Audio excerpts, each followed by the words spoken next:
અને અંબાણી પરિવાર આખો, મુકેશભાઈ અંબાણી હોય, અનંતભાઈ અંબાણી હોય, કે જામનગર ધીરુભાઈ અંબાણીનો દર વર્ષે સરસ મજાનો રિલાયન્સ ઇન્ડસ્ટ્રીઝ લિમિટેડ દ્વારા જો બેનો સરસ મજાની રોટલી તૈયાર કરી રહ્યા છે. અહીંયા એન્ટર થતા સરસ મજાની કૃષ્ણ ભગવાનની પ્રતિમા છે આપણને અહીંયા જોવા મળે.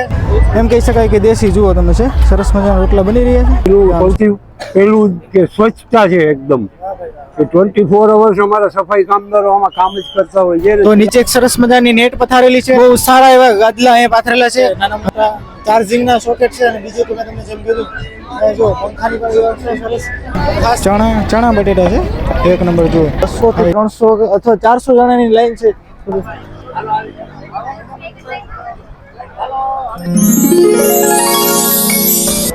તો મિત્રો એમ કહી શકાય કે અત્યારે સરસ મજાની દ્વારકા પદયાત્રા ચાલુ છે. પદયાત્રા દરમિયાન એમ કહી શકાય કે દ્વારકા આપણે અહીંયા એમ કહી શકાય કે જામનગર ધીરુભાઈ અંબાણીનો દર વર્ષે સરસ મજાનો રિલાયન્સ ઇન્ડસ્ટ્રીઝ લિમિટેડ દ્વારા કેમ્પ રાખવામાં આવે અને ખરેખર જેવડું મોટું નામ એવડો જ મોટો કેમ્પ અને એવડી જ મોટી સુવિધા. તો હાલ આપણે અહીંયા પહોંચી ગયા છે બરાબર, અને પહોંચી અને એમ કહી શકાય કે અંદર કેવી સુવિધાઓ છે, તમામ સુવિધાઓ જે અંદર છે એ મારે તમને આ વિડીયોના માધ્યમથી બતાવી છે. તો જોઈ લેજો, એક સરસ મજાની કોમેન્ટ કરી નાખજો.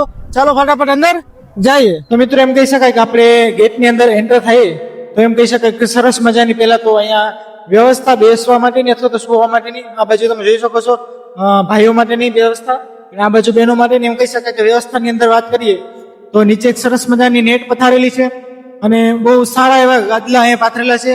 અને એમ કહી શકાય કે સરસ મજા હરેક ગાદલાની અંદર સરસ મજાના નાના મોટા છે એ એમ કહી શકાય કે ચાર્જિંગના સોકેટ છે.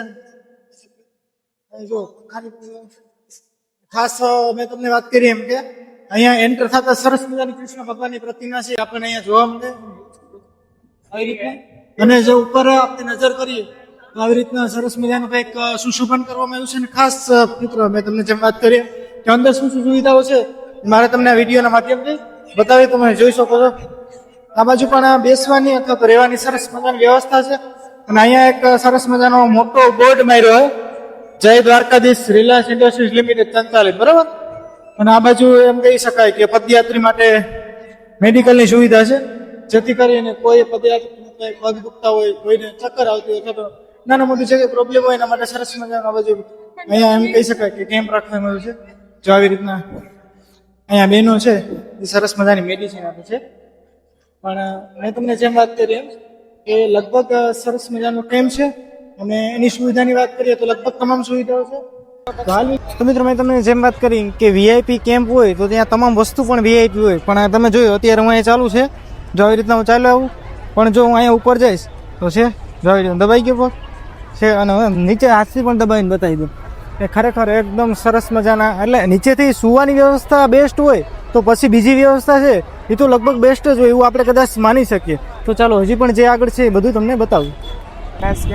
તો મિત્રો મેં તમને જેમ વાત કરી કે સરસ વ્યવસ્થા હોય એટલે આપણે કોઈ બીજી વ્યવસ્થાનું એવું નથી કહેતા કે ખરાબ છે, પણ સુવિધા હોય એ થોડીક અલગ અલગ બધી જગ્યાએ હોય. પણ અહીંયા તમે જોઈ શકો છો એક કાકા પાસે રેડિયમ છે, બરાબર. જો એ રીતનું રેડિયમ છે અને એમાંથી એક નાનકડી પટ્ટી ઉખેડી અને જે શ્રદ્ધાળુઓ ચાલીને જાય છે, જો આ ભાઈ છે જે આની બેગમાં લગાડી દીધું, બરાબર.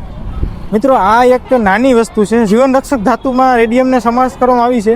એક વસ્તુ નાની છે પણ કોઈક જગ્યાએ અંધારું હોય અને સામેવાળો ટ્રકવાળો અથવા ફોર વ્હીલ વાળો કોઈ પણ ટુ વ્હીલ લઈને જતો હોય તો એની નજરમાં થોડે દૂરથી જ આવે છે કે ભાઈ અહીંયા કંઈક છે.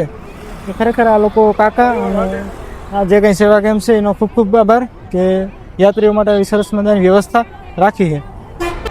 તો મિત્રો મેં તમને જેમ વાત કરી કે સરસ કેમ્પ હોય ત્યાં સુવિધા પણ સરસ હોય. અહીંયા તમે જુઓ છે જો એ રીતના ફાયર એક્ઝિટ પર રાખેલું છે. પણ અહીંયા જો કે ફાયરની તો કંઈ જરૂર નથી પણ રાખેલું છે, કેમ કે ઇન કેસ તડકો છે અને કોઈ શોર્ટ સર્કિટ ઇસ્યુ થાય તો સરસ મજાની વ્યવસ્થા છે રાખેલી છે. ખરેખર મને આ વસ્તુ બહુ ગમી.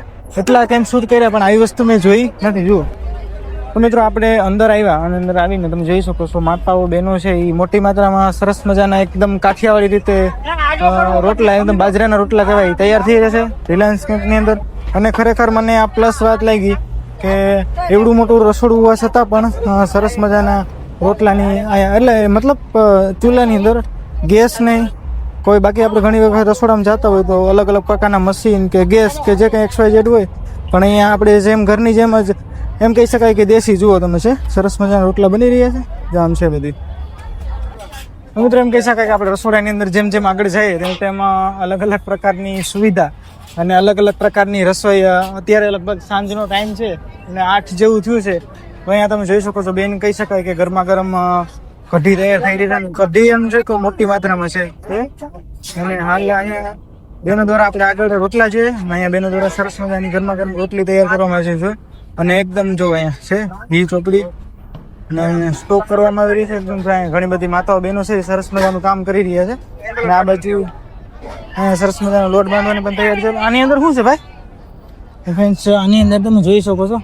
આ મરચા ને એવું બધું છે આમાં છે આવી રીતના બધી વ્યવસ્થા છે અહીંયા મસાલા ને બધું સ્ટોક કરવામાં આવ્યું છે બરાબર હા જો બેનો સરસ મજાની રોટલી તૈયાર કરી રહ્યા છે અને લગભગ મોટી માત્રામાં રોટલી એમ કહી શકાય કે તૈયાર થઈ પણ ચૂકી છે અને હમણાં થોડી વારની અંદર પ્રસાદી લગભગ ચાલુ થઈ જશે કેમ કે સાંજ પડવા આવી છે તો યાત્રાળુઓ છે એનો સ્ટોક થવા માંડશે અને યાત્રાળુઓ મોટી માત્રામાં આવતા હોય તો એમ કહી શકાય કે મોટી માત્રામાં રસોઈ પણ બનાવવી પડે તો ખરેખર સરસ મજાની રોટલીમાં સરસ મજાનો કેમ છે જુઓ તો મિત્રો એમ કહી શકાય કે તમને મારા બેકગ્રાઉન્ડની અંદર ભજન ને કીર્તનનો અવાજ આવી રહ્યો હશે તમે જુઓ અહીંયા માતાઓ બહેનો છે એ સરસ મજાનું શાક સુધારી રહ્યા છે આ પણ મોટી માત્રામાં શાક સુધારી રહ્યા શાક સુધારતા એમ કહી શકાય કે હરિનું નામ લેવું છે તો કામ હાથેથી કામ થાય ને મુખેથી હરિનું નામ લે છે જો મોટી માત્રામાં બહેનો છે કોઈ સરસ મજાની ડુંગળી અને એવું બધું સુધારી રહ્યા છે જુઓ આવી રીતના બધું છે અહીંયા અને ખરેખર આપણને એવું લાગે કે ભાઈ આપણે આવી વસ્તુ ગામડામાં જ જોવા મળે પણ ગામડામાં નહીં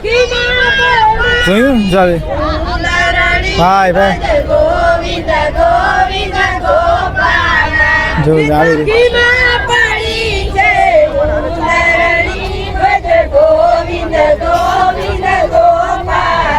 ભાઈ નાકર નાની ખાવડી અને 14 થી 15 વર્ષથી અમે અહીંયા સ્વયંસેવકોની ભૂમિકા ભજવીએ છીએ અને અંબાણી પરિવાર આખો મુકેશભાઈ અંબાણી હોય અનંતભાઈ અંબાણી હોય કોકિલાબેન હોય એ સિવાય પરિમલભાઈ નથવાણી સાહેબ તથા ધનરાજભાઈ નથવાણી સાહેબ આ બધા ખાસ કરીને ભગવાન દ્વારકાધીશ ઉપર અતૂટ શ્રદ્ધા વિશ્વાસ ધરાવે છે અને એમની લાગણી પણ એવી છે કે દ્વારકા જે કોઈ પદયાત્રી જતા હોય એને સારામાં સારી ઉત્તમ પ્રકારની અને દરેક પ્રકારની સારી સગવડતા મળી રહે એ હેતુથી અહીંયા રિલાયન્સ દ્વારા કેમ્પનું આયોજન કરવામાં આવે છે અને લગભગ બપોરના ટાઈમે 1000 થી 1500 માણસ અને સાંજના ટાઈમે 2000 માણસ ભોજન પ્રસાદ ચા પાટી નાસ્તો અને આરામ કરવા સહિતની બધી સુવિધાનો લાભ લે છે અને બધા હરખભેર આજુબાજુના 20 થી 22 ગામ લોકો સ્વેચ્છાએ સેવા આપવા માટે પણ આવે છે અને હરખથી બધા આ પોતાનો જ એક પ્રસંગ છે અને કેમ્પ છે એમ માની અને બધા જોડાઈ અને આનંદથી આ કેમ્પને અમે બધા ઉજવીએ છીએ હાલ મિત્રો એમ કહી શકાય કે આપણે રિલાયન્સનો જે કેમ્પ છે સરસ મજાનો ત્યાં લગભગ બપોરના છે અને બધી જ વસ્તુ આપણી વ્યવસ્થા જોઈ અને એમ કહી શકાય કે અત્યારે લગભગ સાંજનો ટાઈમ થઈ ગયો છે અને સાંજનો ટાઈમ થઈ અને બધા જ યાત્રિકો છે તમે જોઈ શકો છો લગભગ મોટી માત્રામાં લાઈન છે અને વાત કરીએ તો લગભગ 200 થી 300 અથવા 400 જણાની લાઈન છે કેમ છો દાદા મજામાં જય દ્વારકાધીશ જય દ્વારકાધીશ એ કહી શકાય કે અત્યારે દ્વારકાની સરસ મજાની પગપાળા યાત્રા ચાલુ છે હા એમાં અલગ અલગ પ્રકારના બધી જગ્યાએ આવા સેવા કેમ્પો રાખેલા છે બરાબર બધા સેવા કેમ્પોની અંદર કંઈક ને કંઈક રીતે અલગ અલગ સુવિધાઓ હોય હા મિત્રો જય દ્વારકાધીશ આપણે રિલાયન્સ નો સેવા કેમ્પ છે એના વિશે બે શબ્દ કયો બધા કેમ્પથી અમારી સુવિધાની અંદર સૌથી પહેલા તો અમારી આ મેડિકલ સેવા ઉપલબ્ધ છે દવાઓ મળે છે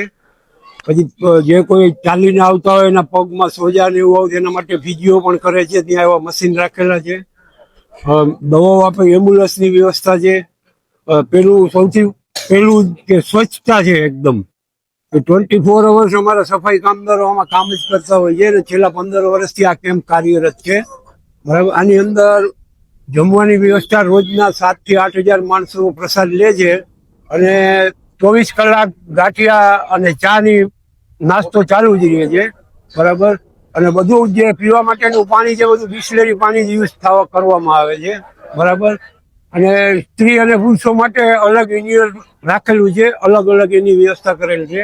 ઇમરજન્સી સેવા માટે એમ્બ્યુલન્સ અહીંયા ઉપલબ્ધ હોય છે, ફાયર પણ ઉપલબ્ધ હોય છે. આવું બધા કેમ્પની અંદર હોતું નથી.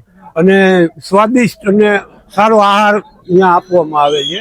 રોજ અહીંયા અંદાજિત 5 થી 5.5 માણસો પ્રસાદ લે છે. જેમ જેમ દિવસો વધતા જાય એમ 7,000 8,000 પણ થઈ જાય છે. આજે 7,000 જેટલા માણસોએ ભોજન લીધું છે અહીંયા. અને અત્યારે એ સેવા રાત્રે 12 વાગ્યા સુધી અવરિત ચાલુ જ રહેવાની.